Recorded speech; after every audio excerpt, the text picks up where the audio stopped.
ആശാവർക്കർമാരുടെ മഹാസംഗമം ഇന്ന് നടക്കും. സെക്രട്ടേറിയറ്റ് പടിക്കൽ സംഘടിപ്പിക്കുന്ന സമരത്തിൽ സംസ്ഥാനത്തുടനീളമുള്ള ആശാവർക്കർമാർ പങ്കെടുക്കും. ഹാൻസ് ജോണാണ് വാർത്തയുടെ വിശദാംശങ്ങളുമായി നമ്മളൊപ്പം ചേരുന്നത്. ഹാൻസ്, സമരം ഓരോ ദിനം ചെല്ലുന്തോറും തീക്ഷ്ണമായിക്കൊണ്ടിരിക്കുന്നുണ്ട്. സർക്കാർ മുന്നോട്ട് വച്ച പല കാര്യങ്ങളിലും തങ്ങളുടെ ആവശ്യങ്ങൾ പരിഗണിക്കുന്നത് വരെ വിട്ടുവീഴ്ചയ്ക്കില്ല എന്ന നിലപാടിൽ തന്നെയാണ് ആശാവർക്കർമാരുള്ളത്. ഇന്ന് മഹാസംഗമത്തിനുള്ള തയ്യാറെടുപ്പിലാണ് ആശാവർക്കർമാർ. എങ്ങനെ പുരോഗമിക്കുന്നു സമരം? തീർച്ചയായും ലാൽ, ആശാവർക്കർമാർ തങ്ങളുടെ ആനുകൂല്യം ലഭ്യമാക്കുന്നതിൽ വരെ സമരം തുടരാൻ തന്നെയാണ് തീരുമാനം. അതിൻ്റെ ഭാഗമായി തന്നെയാണ് ഇന്ന് സമരം 11ാം ദിവസത്തിലേക്ക് കടക്കുമ്പോൾ ഇത്രയധികം ആളുകൾ ഇവിടെ എത്തിച്ചേർന്നിരിക്കുന്നത്. ഇന്ന് ഇതിൻ്റെ ഭാഗമായി തന്നെ, സമരത്തിൻ്റെ ഭാഗമായി തന്നെ ഇന്ന് മഹാസംഗമം സംഘടിപ്പിക്കാനാണ് ആശാവർക്കർമാരുടെ തീരുമാനം.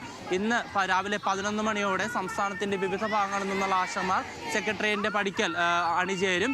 നിരവധി ആവശ്യങ്ങൾ ഉന്നയിച്ചുകൊണ്ട് തന്നെയാണ് ഇവർ ഈ സമരം മുന്നോട്ട് കൊണ്ടുപോകുന്നത്. പക്ഷേ കഴിഞ്ഞ ദിവസങ്ങളിൽ മന്ത്രിയുമായി ചേർന്നിട്ടുള്ള യോഗത്തിലൊന്നും വലിയ കാര്യമായ തീരുമാനങ്ങളൊന്നും ഉണ്ടായില്ലെങ്കിലും ഒരു അനുകൂല നിലപാടിലേക്ക് ചെറുതായെങ്കിലും രീതിയിൽ സർക്കാർ കടക്കുന്നുണ്ട്. കാരണം ഇന്നലെ തന്നെ ഇവരുടെ ഓണറേറിയവുമായി ബന്ധപ്പെട്ടുള്ള മാനദണ്ഡങ്ങളെല്ലാം സർക്കാർ എടുത്തു മാറ്റിയിരുന്നു. ഇതുകൂടാതെ തന്നെ 3 മാസത്തെ ഓണറേറിയം ഇവർക്ക് നൽകാനുള്ള ഒരു തീരുമാനത്തിലേക്കും സർക്കാർ എത്തിച്ചേർന്നിട്ടുണ്ട്.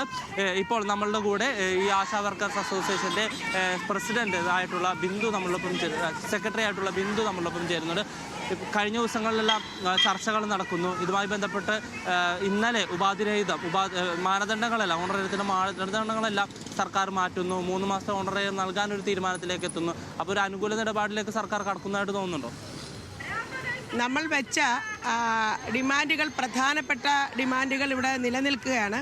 എങ്കിലും ഉപാധിരഹിതമായി ഓണറേറിയം കൊടുക്കാം എന്ന് ഒരു തീരുമാനം വന്നതായിട്ട് മാധ്യമങ്ങളിലൂടെ നമ്മൾ അറിഞ്ഞു. അങ്ങനെ ഒരു തീരുമാനം വന്നത് നമ്മുടെ സമരത്തിൻ്റെ വിജയമായിട്ട് തന്നെ നമ്മൾ പരിഗണിക്കുകയാണ്. കാരണം 10 ക്രൈറ്റീരിയാണുള്ളത്. അതിൽ 5 എണ്ണം പൂർത്തീകരിച്ചാൽ ഫുൾ ഓണറേറിയം കിട്ടും. അതിനൊരു കമ്മിറ്റി രൂപീകരിച്ചു. അതൊരു 3 ആഴ്ചയ്ക്കുള്ളിൽ അതിൻ്റെ തീരുമാനം വരത്തക്കവണ്ണം കാര്യങ്ങൾ നടത്തുകയാണെന്ന് 2 ദിവസം മുമ്പ് അറിയിച്ച ആളുകൾ ഇത്രയും ചടുതിയിൽ അത്തരത്തിലൊരു തീരുമാനം എടുത്തതിനെ സംബന്ധിച്ച് നമ്മുടെ സമരത്തിൻ്റെ വിജയം തന്നെയാണ്. അത് നമ്മൾ അംഗീകരിക്കുന്നത്. പക്ഷേ അടിസ്ഥാനപരമായ വിഷയങ്ങൾ ഉന്നയിച്ചത് ഓണറേറിയം വർദ്ധിപ്പിക്കുക എന്നുള്ളതാണ്. ദിവസം 232 രൂപ കൊണ്ട് ഇനി ജീവിക്കാൻ കഴിയില്ല. അതുകൊണ്ട് അത് വർദ്ധിപ്പിച്ചേ മതിയാവത്തുള്ളൂ. അതുപോലെ തന്നെ ആശാവർക്കർമാർക്ക് വിരമിക്കൽ ആനുകൂല്യം പ്രഖ്യാപിക്കണം. 62 വയസ്സ് കഴിഞ്ഞാൽ ഇവിടെ പോകും ആശാവർക്കർമാർ. നമ്മൾ മിനിസ്റ്ററോട് സംസാരിച്ചപ്പോൾ മിനിസ്റ്റർ പറഞ്ഞത് നമ്മുടെ സംഘടന Kerala ASHA health workers association ഇതേപോലെ നടത്തിയ ഒരു മൂവ്മെൻറ്റിൻ്റെ ഭാഗമായിട്ടാണ് 2022 മാർച്ച് 2 ഇറക്കിയ ഉത്തരവ് ഫ്രീസ് ചെയ്തത്.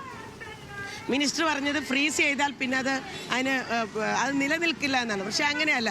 ഞങ്ങൾ ഇപ്പം നൽകിയ ഒരു നിവേദനത്തിൻ്റെ അടിസ്ഥാനത്തിൽ അഡീഷണൽ സെക്രട്ടറി നമുക്ക് തന്ന ഒരു മറുപടി എന്ന് പറയുന്നത് നിലവിൽ 2022 മാർച്ച് 2 ഇറക്കിയ ഉത്തരവാണ് ആശാവർക്കർമാരുടെ വിരമിക്കലിനെ സംബന്ധിച്ച് നിലനിൽക്കുന്ന ഉത്തരവ് എന്നാണ് പറഞ്ഞിരിക്കുന്നത്. അപ്പോൾ ആ ഉത്തരവ് പിൻവലിക്കണം.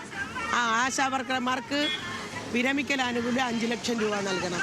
ആ ഡിമാൻഡ് നേടിയെടുക്കാൻ നമ്മൾ ഇവിടുന്ന് പോകത്തില്ല. അത് അടിസ്ഥാനപരമായിട്ടുള്ളൊരു ഡിമാൻഡാണ്. ഇന്ന് സംസ്ഥാനമായിട്ടുള്ള രീതിയിൽ മഹാസംഗമമാണ്. അപ്പോൾ എന്തോരം ആശാവർക്കർമാർ പങ്കെടുക്കുമെന്നാണ് ഒരു കേരളത്തിലെ ഏകദേശം ഒരു 90% ആശാവർക്കർമാർ മാനസികമായി ഈ സമരത്തോട് ഐക്യപ്പെട്ടിരിക്കുകയാണ്.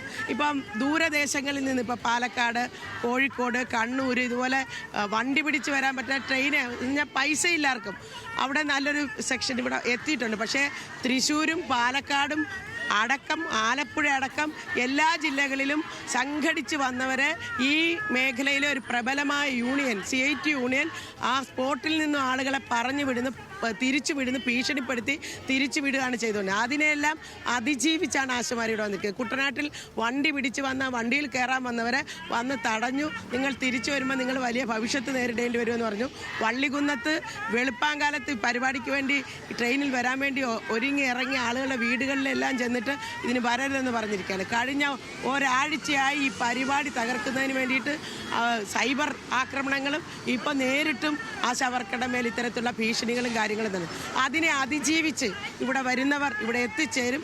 വലിയ ആത്മാഭിമാനമുള്ള മുഴുവൻ ആശമാരും അവകാശബോധമുള്ള മുഴുവൻ ആശമാരും ഇവിടെ എത്തിച്ചേരുമെന്ന് ഞങ്ങൾ പ്രതീക്ഷ. ശക്തമായി മുന്നോട്ട് പോകാനാണ് ഇത്. ശക്തമായിട്ട് മുന്നോട്ട് പോകും. ഇന്നുകൊണ്ട് നമ്മൾ സമരം അവസാനിപ്പിക്കുകയല്ല, സമരം പൂർവാധികം ശക്തിയോടെ നമ്മൾ തുടരാനാണ് ഇന്ന് തീരുമാനിച്ചിരിക്കുന്നത്. നമ്മുടെ ഡിമാൻഡ് അംഗീകരിക്കുന്നവരെ നമ്മളിവിടെ ഉണ്ടാവും.